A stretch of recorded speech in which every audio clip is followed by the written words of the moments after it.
তো বন্ধুরা, গোটা বিশ্বকে তাক লাগিয়ে ভারত তৈরি করেছে এক অভিনব হাতিয়ার, এমন একটা স্টেলথ কামিকাজে ড্রোন যার সামনে পাকিস্তানের এয়ার ডিফেন্স তো বটে, এমনকি চীনের শক্তিশালী প্রতিরক্ষা ব্যবস্থাও অকার্যকর হবে। এই ড্রোন চীনের অভ্যন্তরে মোটামুটি কয়েকশো কিলোমিটার প্রবেশ করে হামলা চালাতে সক্ষম, আর চায়না চাইলেও একে ঠেকাতে পারবে না। সম্প্রতি ভারত প্রথমবারের মতো এই বিশেষ স্টেলথ কামিকাজে বম্বার বিশ্বের সামনে উপস্থাপন করেছে, যা দেখেই কিন্তু পাকিস্তানের মতন দেশের চোখ কপালে উঠে গেছে।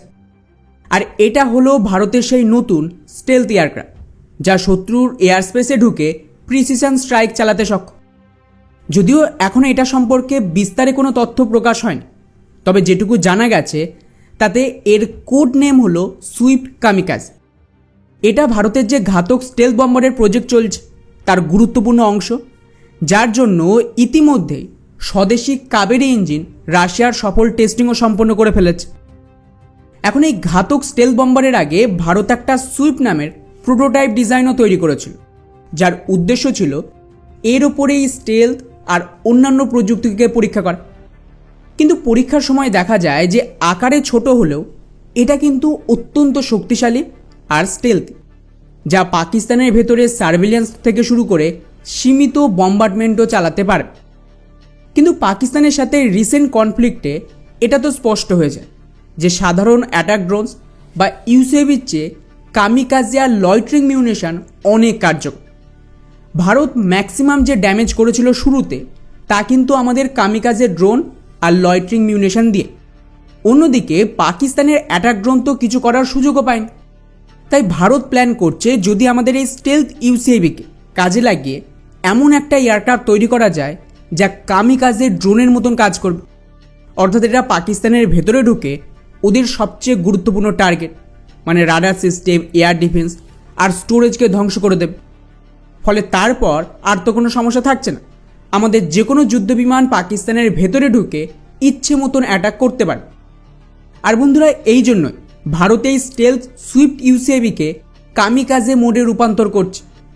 এর বিশেষত্ব হলো এটা কোনো মিসাইল বা বম ক্যারি করতে পারবে না, তার জায়গায় এর ভেতরেই কিন্তু ওয়ারহেডকে যুক্ত করা থাকে এবং এটা ডিরেক্টলি শত্রুর এলাকায় ঢুকে শত্রুর রাডার আর এয়ার ডিফেন্সকে খুঁজে তার ওপরে গিয়ে ক্র্যাশ করবে এবং এর ভেতরে যে ওয়ারহেড রাখা রয়েছে তাতে ব্লাস্ট হয়ে পুরো সিস্টেম এবং শত্রুর টার্গেট দুটোই একই সাথে ধ্বংস হয়ে যাবে। এখন আপনি প্রশ্ন করতে পারেন যে এর জন্য এত অ্যাডভান্স স্টেলথ টেকনোলজি ব্যবহারের কী দরকার? নর্মাল কামিকাজি ড্রোন তো আছে, সেটা সস্তাও হবে আর ভালো কাজও হচ্ছে। এখানে আপনাদের বুঝতে হবে যে এই সব কামিকাজের ড্রোন তুলনামূলকভাবে সহজে শুটডাউন করা সম্ভব এবং খুব বড় ডিস্ট্রাকশন করতে পারেন, এবং অনেক সময় এর প্রিসিশন স্ট্রাইক করার ক্ষমতাও লিমিটেড থাকে। তার জায়গায় এই স্টেলথ ইউসিএভি অনেক বেশি অ্যাকিউরেট এবং এর যে স্টেলথ ফিচার, এর কারণে একে ডিটেক্ট করা তুলনামূলকভাবে একটু মুশকিল হবে। ফলে এটা সহজেই পাকিস্তান বা চীনের এয়ার ডিফেন্সকে ডিস্ট্রয় করতে পারে। বাকি রইল খরচ। এর জন্যও কিন্তু ব্যবস্থা করা হয়েছে। যদি আপনারা এই সুইফট কে দেখেন, এটার ওপর স্টেবিলাইজার ফিন রয়েছে। কোনো স্টেলথ ড্রোনে এই ধরনের স্টেবিলাইজার থাকে না, এতে এটা পুরোপুরি স্টেলথ হবে না। এমনকি যখন সুইফটকে টেস্ট করা হয়েছিল তার ভিডিও দেখেন, এটা দ্বিতীয় টেস্টের, এখানে কিন্তু এই ধরনের স্টেবিলাইজার দেখতে পাবেন না, অর্থাৎ ওটা পুরোপুরি স্টেলথি ছিল। কিন্তু এই যে নতুন প্রোটোটাইপ দেখানো হয়েছে, এটা একদম শুরুর ভেরিয়েন্ট, যা একেবারে সম্পূর্ণ স্টেলথি না। ফলে স্বাভাবিকভাবেই এর খরচ অ্যাকচুয়াল স্টেলথ এয়ারক্রাফটের তুলনায় কম হবে। দ্বিতীয়ত, যেহেতু এতে সার্ভিলেন্স করা থেকে শুরু করে মিসাইল বা বম ড্রপ করার জন্য কোনো ব্যবস্থা থাকবে না, তাতেও কস্ট কাটিং হবে। এবং খবর তো এটাও আসছে যে একে রানওয়ে থেকে টেক অফ করানোর বদলে এইভাবে ক্যাটাপুল লঞ্চারের মাধ্যমে লঞ্চ করা হবে। ফলে অতিরিক্ত ল্যান্ডিং গিয়ারের দরকারই পড়বে না এবং এইভাবে একাধিক সিস্টেম রয়েছে যার প্রয়োজন কিন্তু এতে নেই। এই কারণে এই ওভারঅল সিস্টেমের দাম অ্যাকচুয়াল স্টেলথ এয়ারক্রাফটের তুলনায় অনেকটাই কম হবে, কিন্তু এটা বেশি রেঞ্জ দেবে বাকি সুইসাইড ড্রোনের তুলনায় এবং এর অ্যাকিউরেসিও ভালো। ফলে খুবই হাই ভ্যালু টার্গেট, যেমন আমি বললাম এয়ার ডিফেন্স, রাডার, এগুলোর বিরুদ্ধে কেবলমাত্র এই সুইফটকে ব্যবহার করা হতে পারে। এতে যদি তুলনামূলকভাবে খরচ একটু বেশিও হয়, তাহলে শত্রুর রাডার আর এয়ার ডিফেন্স ধ্বংস করার সাথে তুলনা করলে এটা কিছুই না।